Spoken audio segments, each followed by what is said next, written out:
Hello everyone, this is Aya from Hinawi Software. Our topic for today is highly sensitive. It's actually a very important topic which suits the admin basically, or any person who is highly in charge, company owners, admin users, people with high permissions basically. So today's video is not hard, it's very simple, but it needs focus and concentration. So first of all, notice here that I'm logged in from the admin account because as I have said that it is highly secure and highly sensitive. So therefore, I am going to go through the settings and I will show you everything related to those sensitive information. So basically, let's go first to the file menu and go to company setup. First, I'll show you the company information and taxes window, which must be filled as a first step or a very early stages of using the software before users actually start using the activities and different transactions. So basically that comes in the early stages where you have to make sure the company information and taxes window is filled precisely and completely. Afterwards, after I'm going to talk about the company information and taxes, we will move to the user list and access settings, and I will show you how we can make different permissions and create different permissions among users. Not only permissions, but password related information, selecting the company of each user, all those details. So first, let me go to the company information and taxes. As you see here, now in this company setup, we have several tabs. First of all, this is the company name at the top. We have to make sure that we fill in the accurate company name in both English and Arabic. And then right here, we will fill the telephone number, the fax, the PO box, country, email. In case there is more than one email, we can fill them here, and also address related information. Also, we can fill the alt phone and fax, the postal code, the city, and the website of the company. Here we will fill the company type, whether it's private, it's government, semi-government, or others. If we select here others, we can fill this freely. So afterwards, we will here type or choose the business type. We have, by default, we will provide users or provide companies with default information and default types. So these could be 3 types, but it's not fixed, because if you want to add a new type of business, all you have to do is press F1, F2 on the keyboard, and here you will have a new window where you will fill in the business type in both English and Arabic and priority of that type. So basically, whenever you type a less number, the priority of it is higher. So the highest priority number among all is 0. Let's say, for example, here, A, B, C, that's the type we want, and we can fill this in Arabic if required. For example, like this. And then we will select here the priority, and then we can save and close or save and new. Afterwards, it will be displayed in the list as the first type, the first item, where we can easily select it and proceed forwards with the information. Here you can fill in the company activity, basically what is the activity of that company, what is the business about, and here you will see that we have the Google Map coordinates. So basically this is an example of how the coordinates could be filled in, and here we can view the map.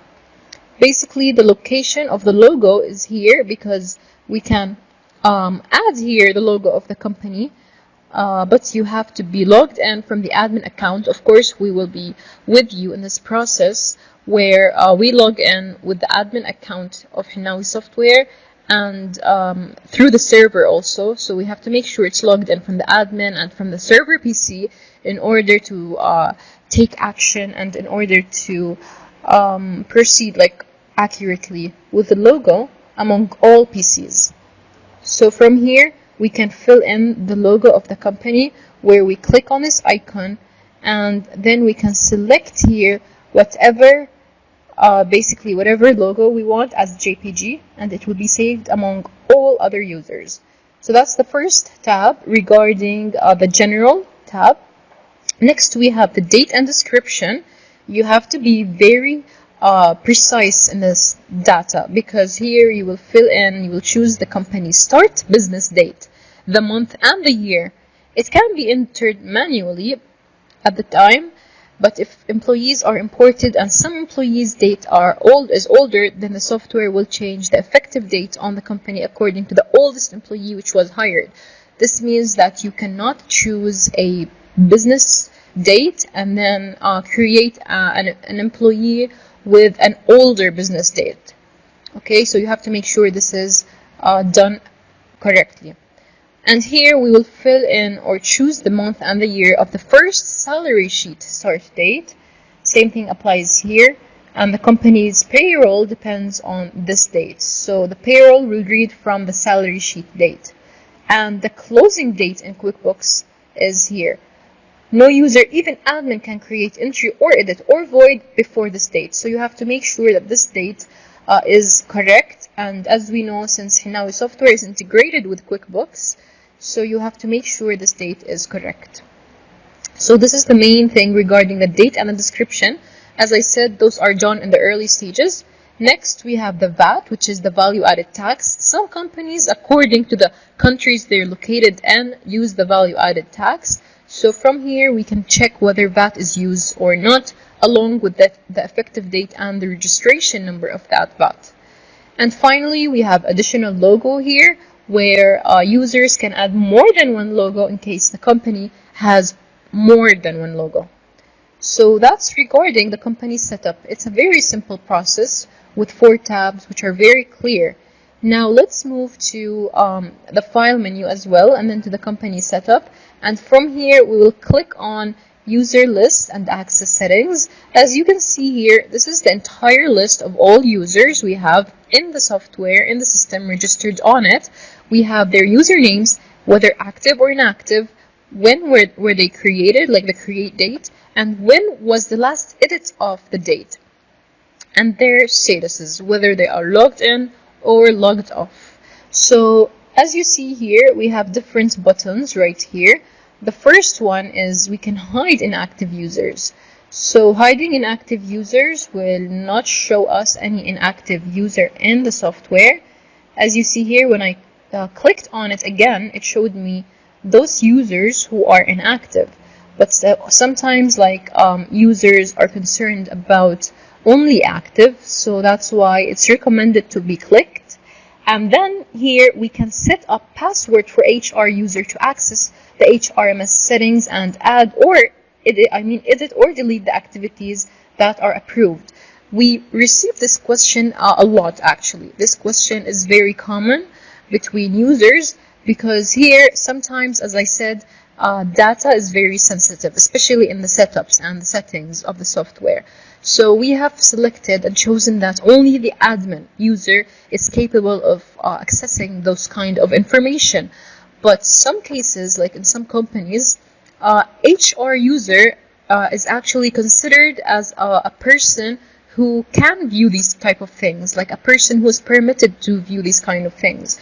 So in those cases, we can click here on this button, and then we can set up a password for the HR user in order to allow them to access those general settings of the HRMS and edit them, of course. So the password which we will type here will be used when accessing a normal HR or user of the software other than the admin account. So in this case, when we access the admin account, no user will be requested. But if we access from any other account, there will be like a password displayed and a password required. In this case, that password required will be selected and written according to the password which we will type here. So whatever password we type here will be used at the time of logging into the settings at the time of HR using. For example, HR users, they can type the password which we will write here. So that is the main thing. And notice here, if this password is not set, the system will ask to fill the admin password when editing or deleting activities.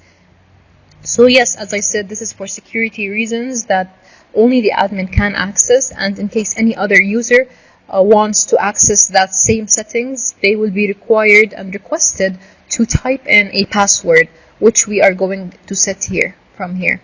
We can add new users from here, it's possible. It will read the maximum number of registered users in the system. So if a company purchases, for example, 10 users and they're trying to add an 11th user, the system will not allow. We can also edit an existing user where we can change their employee name, the number, the password, whether active or not, any email they have.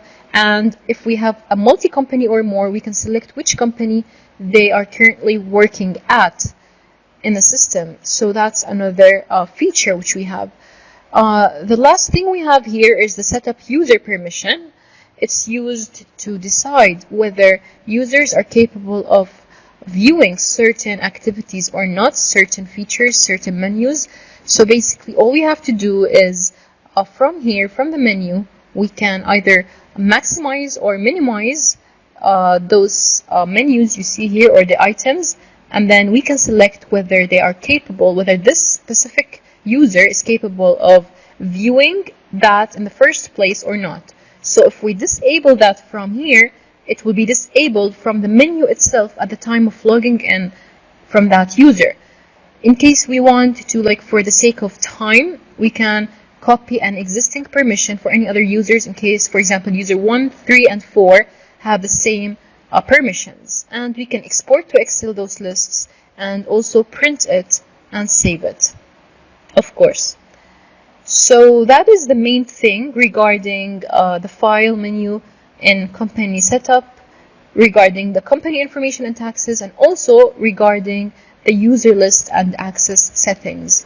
All other things here below are actually PDFs to make sure that you understand how to use the software, or basically understand how you will be using it before you actually start using it. And those are the integration rules which we have.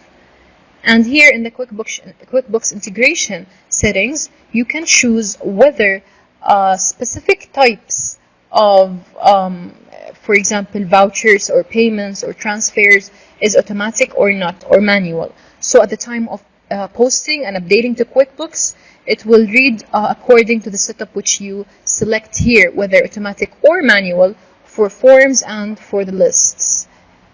So basically that's how using will be, and those are the HRMS reports, and this is the update to QuickBooks. So that's it for today's video. I hope it was clear and that I delivered the points accurately and precisely. I hope it was very clear, and please don't forget to like this video and watch our other videos and subscribe to this channel. Thank you.